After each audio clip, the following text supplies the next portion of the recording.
জয় যিশু। প্রথম পাঠ প্রবক্তা ইসায়ার গ্রন্থ ৫৫ অধ্যায় ১০ থেকে ১১তম পদ। ঐশ্ববাণী ঈশ্বরের উদ্দেশ্য সফল করবেই। ভগবান এই কথা বলছেন, আকাশ থেকে নেমে আসা বৃষ্টি বা তুষার নিজের কাজ না সেরে ফিরে তো যায় না, বরং পৃথিবীকে জলসিক্ত করেই এবং চাষিকে বপনের বীজ ও মানুষকে ভোজনের অন্ন জুগিয়ে দিতে, পৃথিবীর বুকে নতুন ফসলের জন্ম ও বৃদ্ধি ঘটিয়েই তবে ফিরে যায়। তেমনিভাবে আমার মুখ নিঃসৃত বাণীও নিষ্ফল হয়ে আমার কাছে ফিরে তো আসে না, বরং আমি যা চেয়েছি তা সফল করেই, যা করতে পাঠিয়েছি সেই কাজ সমাধা করেই তবে ফিরে আসে। প্রভুর বাণী। ঈশ্বরকে ধন্যবাদ। শাম সঙ্গীত ৬৫ ৯ থেকে ১৩তম পদ। ধুয়ো প্রভু, তোমার বাণী ফলবান হবে ভক্তের অন্তরে। তুমি তো নিজেই এসে জলসিক্ত করে তুলো এ ধরণী তল, পূর্ণ করে তুলো তাকে প্রাচুর্যে সম্পদে। আহা, উছলে পড়ে সেই দিব্য শ্রুতসিনী। শস্য ফলনের সব প্রস্তুতি করে রাখো তুমি। ধরণীকে তুমি ফসল সম্ভবা করে তুলো এইভাবে। ক্ষেতে লাঙ্গল পথগুলি জলসিক্ত করে তুলো তুমি। বৃষ্টির ধারায় আহা, ধরণীর বুকে তুমি আনো কোমলতা। যত অঙ্কুরিত বীজে নিত্যই নেমে আসে তোমার আশীষ। তোমার সহস্র শুভদান মুকুটের মতো সুশোভিত করে রাখে সারাটা বছর। তোমার আপন রথ যেখানে যায় সেখানেই ঝরে পড়ে প্রাচুর্যের ধারা। প্রান্তরের গোচারণ ভূমি, সেখানেও সেই ধারা ঝরে অনুক্ষণ। আহা, আনন্দ মেঘলা পড়ে সেজে থাকে যত গিরিমালা। তৃণভূমি জুড়ে যত মেষদল শোভা পায় বসনের মতো। উপত্যকা জুড়ে গমের ফসল যেন পেতে রাখা কোনো আবরণ। দিকে দিকে জাগে জয়ধ্বনি, বেজে ওঠে গীতকলতান। দ্বিতীয় পাঠ রোমীয়দের কাছে প্রেরিত পলের পত্র ৮ অধ্যায় ১৮ থেকে ২৩তম পদ। বিশ্ব সৃষ্টি ব্যাকুল প্রত্যাশা নিয়ে ঈশ্বরের সন্তানদের মহিমা প্রকাশের প্রতীক্ষায় রয়েছে। প্রিয়জনেরা, আমি তো মনে করি ঈশ্বর একদিন আমাদের মধ্যে যে মহিমার অলৌকিক প্রকাশ ঘটাবেন, তার সঙ্গে বর্তমান কালের দুঃখ কষ্টের কোনো তুলনাই করা চলে না। বিশ্ব সৃষ্টি ব্যাকুল প্রত্যাশা নিয়ে প্রতীক্ষায় রয়েছে ঈশ্বর কবে তার সন্তানদের সেই মহিমার অলৌকিক প্রকাশ ঘটাবেন। বিশ্ব সৃষ্টিকে তো ব্যর্থতার বন্ধনে বেঁধে রাখা হয়েছে, অবশ্য তার নিজের ইচ্ছায় নয়, বরং তারই ইচ্ছায়, যিনি তাকে সেইভাবে বেঁধে রেখেছেন। তবু বিশ্ব সৃষ্টির এই আশা রয়েছে যে সেও একদিন অবক্ষয়ের দাসত্ব থেকে মুক্ত হয়ে উঠবে।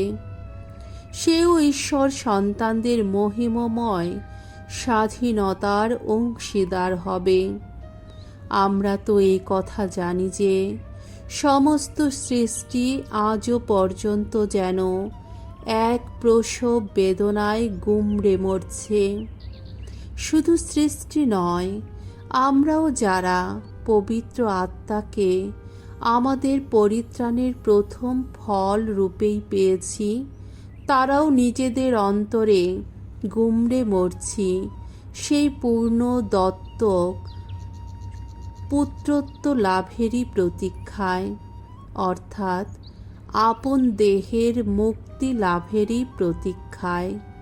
প্রভুর বাণী। ঈশ্বরকে ধন্যবাদ। বাণী বন্দনা। জয় জয় প্রভুর জয়। ঐশ্য বাণী সেই বীজ বুনেন স্বয়ং প্রভু যিশু। সমস্ত অন্তর দিয়ে ঐশ্য বাণী যে করে বরণ, জীবনে সে লাভ করে শত আশীর্বাদ। জয় জয় প্রভুর জয়। মঙ্গল সমাচার। মথি রচিত মঙ্গল সমাচার 13 অধ্যায় 1 থেকে 23তম পদ। বীজ বুনিয়ের উপমা কাহিনী।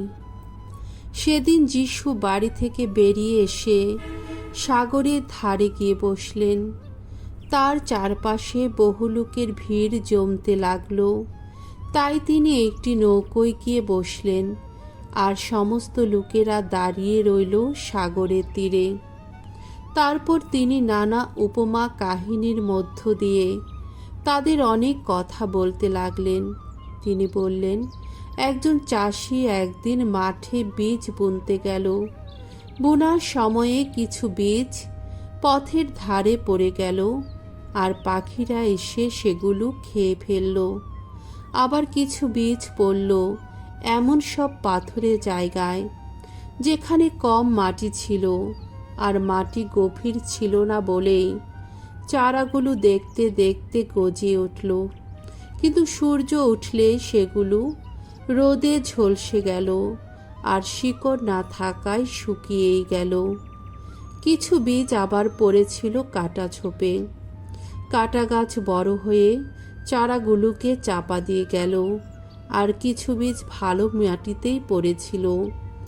এই বীজগুলো ফসল দিল, কোনোটায় 100 গুণ, কোনোটায় 60 গুণ, কোনোটায় আবার 30 গুণ ফসল ফলল। যার কান আছে সে শুনুক।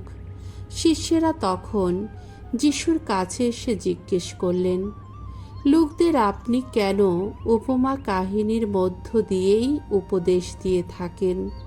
উত্তরে তিনি বললেন, তার কারণ স্বর্গরাজ্যে রহস্যময় সত্যের জ্ঞান তোমাদের দেওয়া হয়েছে, কিন্তু ওদের তো দেওয়া হয়নি। আসলে যার কিছু আছে তাকে আরও বেশি দেওয়া হবে, তার সম্পদ উপচেয়ে পড়বে। আর যার কিছুই নেই, তার যেটুকু আছে তাও তার কাছ থেকে কেড়ে নেওয়াই হবে। সেই জন্যেই আমি উপমা কাহিনীর মধ্য দিয়ে লোকদের উপদেশ দিয়ে থাকি। ওরা তো দেখেও দেখতে পায় না, শুনেও শুনতে পায় না, আর বুঝতেও পারে না। আর তাই ওদের মধ্যে সত্য হয়ে উঠছে ইসায়ার এই ভবিষ্যৎবাণী। তোমরা কান পেতে শুনেও বুঝবে না, তাকিয়ে দেখেও দেখতে পাবে না, কারণ এই জাতির মানুষেরা অন্তরে স্থূল হয়ে গেছে, কানে খাটো হয়ে গেছে, চোখ বন্ধ করে বসে আছে তারা। পাছে চোখে তারা কিছু দেখতে পায়, কানে কিছু শুনতে পায়, অন্তরে কিছু বুঝতে পারে। পাছে তারা তাদের মন ফেরায়, তাহলে আমি তাদের তো সারিয়ে তুলতাম। কিন্তু ধন্য তোমাদের চোখ, কারণ তা দেখতে পায়, ধন্য তোমাদের কান, কারণ তা শুনতে পায়। আমি তোমাদের সত্যি বলছি, তোমরা এখন যা দেখছ, অনেক প্রবক্তা, অনেক ধর্মাত্মা মানুষই তা দেখবার জন্যে ব্যাকুল হয়েছিলেন, কিন্তু দেখতে পাননি। তোমরা এখন যা শুনছ তা শুনবার জন্যে তারা ব্যাকুল হয়েছিলেন, কিন্তু শুনতে পাননি। তাই সেই বীজ বুনিয়ের উপমা কাহিনীটির ব্যাখ্যা তোমরা এবার শোনো। কেউ যখন ঐশ্বরাজ্যের বাণী শুনেও তা বোঝে না, তখন সেই মহা অসুরটা এসে ওই লোকটির অন্তরে যে বীজ বোনা হয়েছে তা কেড়ে নিয়ে যায়। আসলে ওই লোকটি হচ্ছে সেই মানুষ যার পথের ধারের মতো অন্তরেই বীজ বোনা হয়েছে, আবার যার ওই পাথরের যত জায়গার মতো অন্তরে বীজ বোনা হয়েছে, সে হচ্ছে সেই মানুষ যে বাণী শুনতে না শুনতেই আনন্দের সঙ্গে তা গ্রহণ করে, কিন্তু তার অন্তরে শিকড় বলতে কিছুই নেই। সে তো ক্ষণস্থির মানুষ, তাই পরে বাণীর জন্যে কোনো ক্লেশ বা নির্যাতন ঘটলেই সে স্থলিত হয়। আবার যার কাটা ঝোপের মতো অন্তরে বীজ বোনা হয়েছে, সে হলো সেই মানুষ যে বাণী শুনতে পায় ঠিকই, কিন্তু এই সংসারের ভাবনা চিন্তা আর ধন সম্পত্তির মিথ্যা মোহ সেই বাণীর কণ্ঠ রোধ করে, আর এইভাবেই তা বিফলে যায়। তবে যার ভালো মাটির মতো অন্তরেই বীজ বোনা হয়েছে, সে কিন্তু সেই মানুষ যে বাণী শুনে আর তা বুঝতেও পারে, সেই তো ফলশালী হয়ে ওঠে। সে কখনো 100 গুণ, কখনো বা 60 গুণ, কখনো আবার 30 গুণ ফলই দান করে। প্রভুর মঙ্গলময় বাণী। খ্রিস্ট প্রভু তোমার প্রশংসা হোক।